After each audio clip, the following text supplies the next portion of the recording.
Hello बच्चों, welcome to all of you. मैं चंचल गुप्ता आपके लिए फिर एक और लेकर आई है क्या, ट्रांसपोर्टेशन इन प्लांट्स के इम्पॉर्टेंट क्वेश्चन की एक और वीडियो, जहाँ पर हम देखेंगे भाई क्या क्या क्वेश्चन इस टॉपिक से हमसे पूछे जा सकते हैं और पूछे जाएंगे तो क्या क्या हमें लिखना है।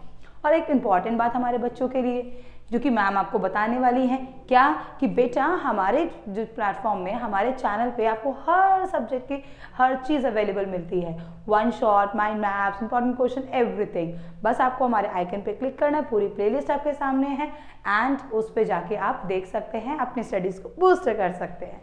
चलिए अब हम कर लेते हैं, टाइम वेस्ट नहीं करते हैं बिल्कुल। Okay, let's move. Today we have to discuss a questions about a long distance transport of water and uptake of minerals. Okay, long distance transport of water। भाई लॉन्ग डिस्टेंस रिलेशनशिप में plant के पास पानी कैसे जाता है? आप कहेंगे ma'am हमें याद है, हमने वन शॉट में पढ़ा है। ये क्या पढ़ा है कि मैम वहाँ पर एक तो होता है ट्रांसपिरेशन पुल जो कि मैक्सिमम, जो कि 95% तक वाटर का ट्रांसपोर्ट करवाता है। And the second process is root pressure। second is root pressure।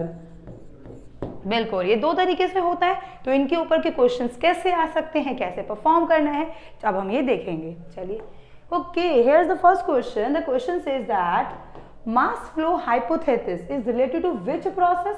Mass flow hypothesis किस प्रोसेस से रिलेशन है? तो हम बताएंगे कि ये तो रिलेशन है इसका ट्रांसलोकेशन से। ट्रांसलोकेशन मतलब ट्रांसपोर्टेशन ऑफ फूड।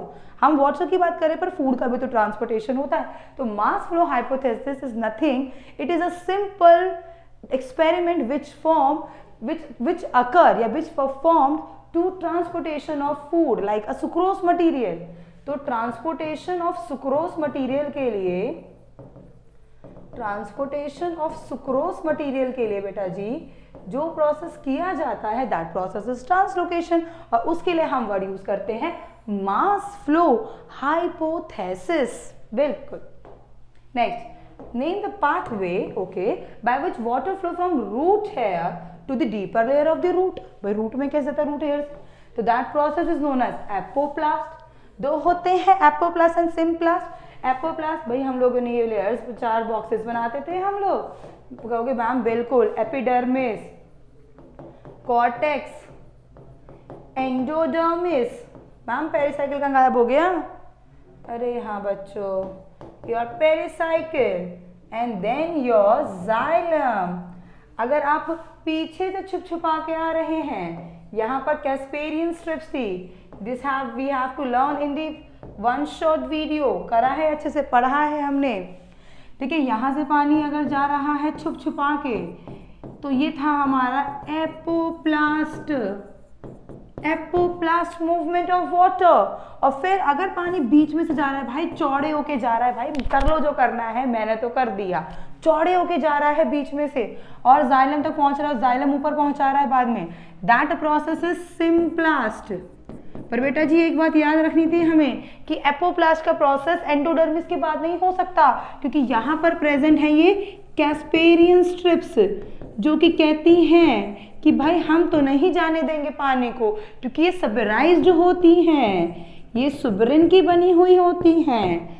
तो इसके बाद तो पानी यहाँ से ही जाएगा, मतलब एपोप्लास्ट को भी सिम्प्लास्ट मैकेनिज्म ही फॉलो करना पड़ेगा। तो ये एपोप्लास्ट और सिम्प्लास्ट तरीके से जाता है। कैसे है वो मैम ने आपको यहाँ पे समझा दिया है। Okay, next, what is absorption lag?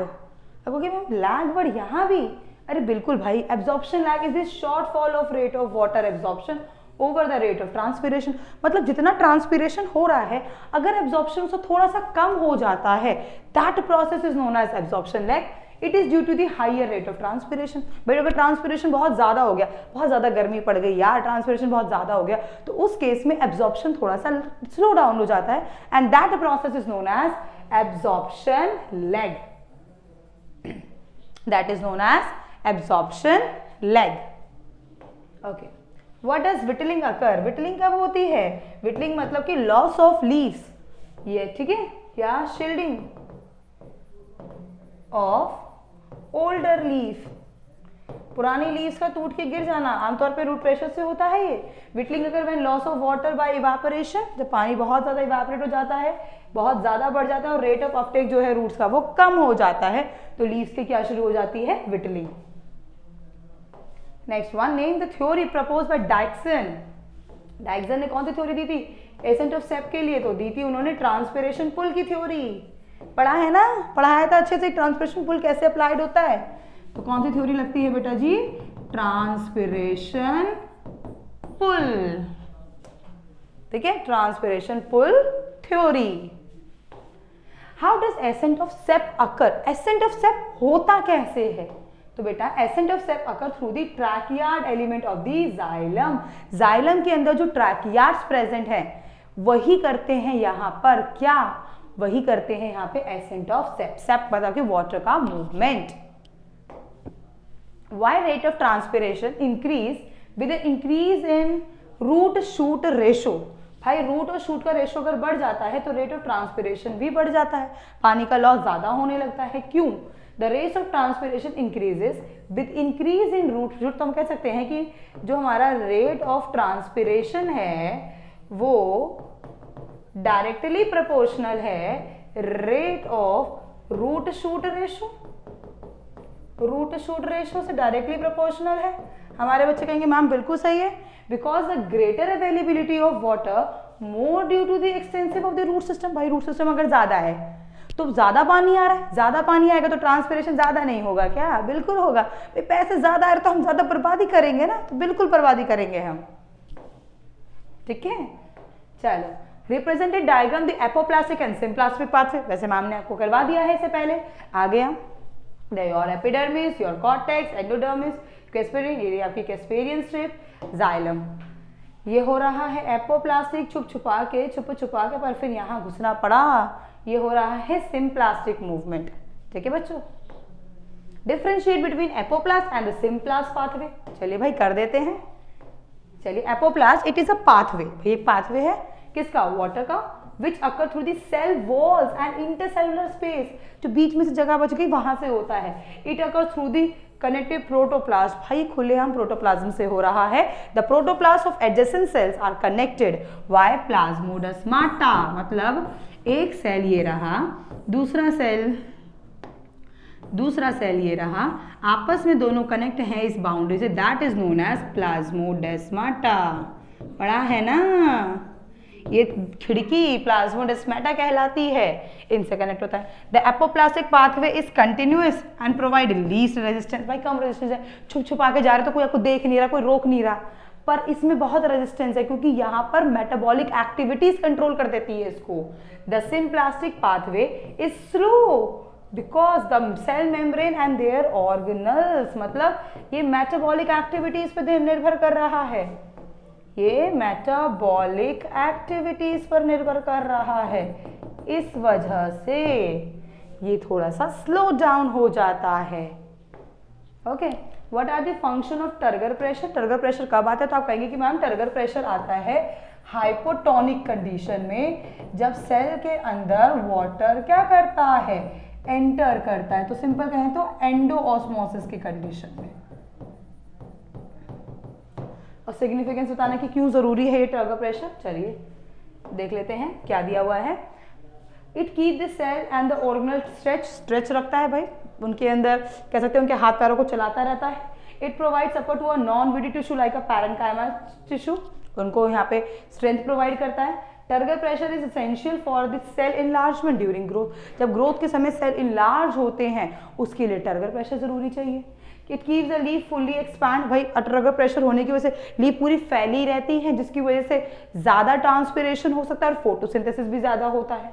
Properly oriented light the opening and closing of stomata because of the turgidity, turgid है तो ओपन स्टोमेटा है, टर्जिडिटी लॉस हो गई फ्लैसिड सेल में तो स्टोमेटा क्लोज हो जाएगा, तो उसके लिए रिस्पॉन्सिबल है बच्चों जी, बिल्कुल ना। तो देखा हम लोगों ने कितना जरूरी है भाई, बहुत जरूरी है। अब एक व्हाट इज गटेशन, गटेशन क्या होता है? तो हमें पता है जो छोटे छोटे हर्बिशियस प्लांट होते हैं, मान लेते हैं हर्बिशियस प्लांट है, तो बेटा हर्बिशियस प्लांट जब यहाँ पे उनकी रूट्स हैं, जब हर्बिशियस प्लांट जब आपके हर्बिशियस प्लांट यहाँ पे पानी एब्जॉर्ब करते हैं रूट प्रेशर के थ्रू, रूट प्रेशर जब बढ़ जाता है, ये नाइट की कंडीशन बता रही है मैम आपको, रात के समय जब रूट प्रेशर बहुत ज़्यादा होता है और पानी जो है बेटा आपकी लीव्स तक पहुंचता है, ये रहा पानी आपकी लीव्स तक पहुंचता है, पर ट्रांसपिरेशन तो नहीं होगा क्योंकि भाई रात है, सूरज तो है नहीं कि जो पानी को भाप बना के उड़ा दे। तो बेटा इस समय क्या होता है, यहाँ पे ना लीफ की एक ओपनिंग होती है, हाइड्रोथोड, पढ़ा है ना हम लोगों ने, have to read in the one shot, देख लेना बच्चों। यहाँ पे ओपनिंग होती है जहाँ से ना वाटर एज अ ड्रॉपलेट्स की फॉर्म में रिमूव होता है। क्या बनता है, वाटर की ड्रॉपलेट्स बनती हैं, और यही वाटर का ड्रॉपलेट्स के तरीके से रिमूव होना, इस प्रोसेस को कहते हैं हम ग्यूटेशन। इसी को हम क्या बोलते हैं बच्चा, ग्यूटेशन। और कैसे इफेक्ट करता है रूट प्रेशर को, भाई रूट प्रेशर को डिक्लाइन कर रहा है, पानी को ओस की तरह, जो ओस की बूंद दिखती है ना, वो ग्यूटेशन की वजह से दिखती है बेटा, ठीक है। देख लो, the process of execution of liquid drop निकलना from the margin of the leaf through hydrothods is known as guttation. When root pressure is high and transpiration is low, herbaceous plant may lose a small quantity of water, water को lose कर देते हैं in the form of the drops. The rate of guttation increase with decrease in root pressure. भाई guttation increase होता, पानी बाहर निकल गया, प्रेशर तो कम हो गया, पानी का pressure, due to the less absorption of water, पानी एब्जॉर्प्शन कम हो जाएगा ऑटोमेटिकली। क्यों कम हो जाएगा, क्योंकि ट्रांसपिरेशन तो हो ही नहीं रहा ना, अब पानी आप ग्यूटेशन के थ्रू बाहर निकालो तो रूट प्रेशर कम। चलिए, what happen when a pressure greater than the atmospheric pressure is applied to a pure water और अ सॉल्यूशन। भाई प्योर वाटर जिसका वाटर पोटेंशियल 0, सॉल्यूशन जिसका वाटर पोटेंशियल नेगेटिव, अगर आप इनके ऊपर नॉर्मल एटमॉस्फेरिक प्रेशर से ज्यादा प्रेशर अप्लाई करते हैं तो क्या होगा। चलिए भाई, ये रहा, when a pressure greater then atmospheric pressure, तो कुछ कंडीशन ये होंगी भाई। एक कंडीशन में तो हो सकता है प्लाज्मोलाइज्ड हो जाए, पानी जो है सेल के अंदर घुस जाए। एक कंडीशन है जिसमें वो फ्लैसिड हो जाए, मतलब कि भाई देखो, ये रहा सेल है, सेल अपना पानी क्या निकाल देगा, बाहर निकाल देगा। अगर प्रेशर बाहर की तरफ कम रहेगा, ये रहा सेल बाहर निकाल देगा। और ये कंडीशन है बच्चों हमारी hypertonic condition. This is the condition of the hypertonic state. और ये फ्लैसिड क्या है, जब बाहर का प्रेशर और अंदर का प्रेशर और बाहर का प्रेशर इक्वल है तो पानी का नेट मूवमेंट कहीं नहीं होगा, इसलिए सेल फ्लैसिड रहेगा। इसे हम कहते हैं आइसोटोनिक कंडीशन। और जब आपके सेल की कंसंट्रेशन ज़्यादा है, वो कम है, बाहर की कंसंट्रेशन मतलब बाहर का वाटर पोटेंशियल ज़्यादा है, सेल का वाटर पोटेंशियल कम है, तो पानी क्या होगा, सेल के अंदर आएगा, जिससे सेल फूल जाएगा, टर्जिड हो जाएगा। ये बेटा आपकी हाइपोटोनिक कंडीशन है। तो बेटा अगर प्रेशर का डिफरेंस ये करता है, भाई प्रेशर कैसा है, यहाँ पर इस केस में वाटर पोटेंशियल इन दोनों का क्या था, इक्वल था, सेम था। और इस केस की अगर हम बात करें बेटा, तो इसमें वाटर पोटेंशियल अंदर का ज़्यादा है और बाहर का वाटर पोटेंशियल कम है, इसलिए पानी बाहर आ रहा है। पानी हमेशा मूव करता है, वाटर का मूवमेंट बेटा हमेशा, वाटर का मूवमेंट कहाँ से कहाँ होता है, हमेशा higher water potential to the lower water potential. इसीलिए आपको ये तीन चीज़ें देखने को मिल रही हैं। ओके बच्चों, तो आपके जो हैं इस वाटर वाले कंटेंट पे, लॉन्ग डिस्टेंस वाटर टेस्ट पे ये क्वेश्चन आ सकते हैं। आई होप आपको समझ में आए होंगे, अच्छे से क्लियर कीजिए। और बेटा हर चीज़ अवेलेबल है, देखिए उसको यूज़ कीजिए, कर सकते हैं आप लोग अच्छे से, ठीक है। अब हमारे पास टाइम कम है, अपनी स्टडीज़ को लेके बेटा थोड़ा अलर्ट हो जाइए। तब तक के लिए पढ़ते रहिए, मिलते हैं जल्द ही आपसे नेक्स्ट वीडियो में। Thank you.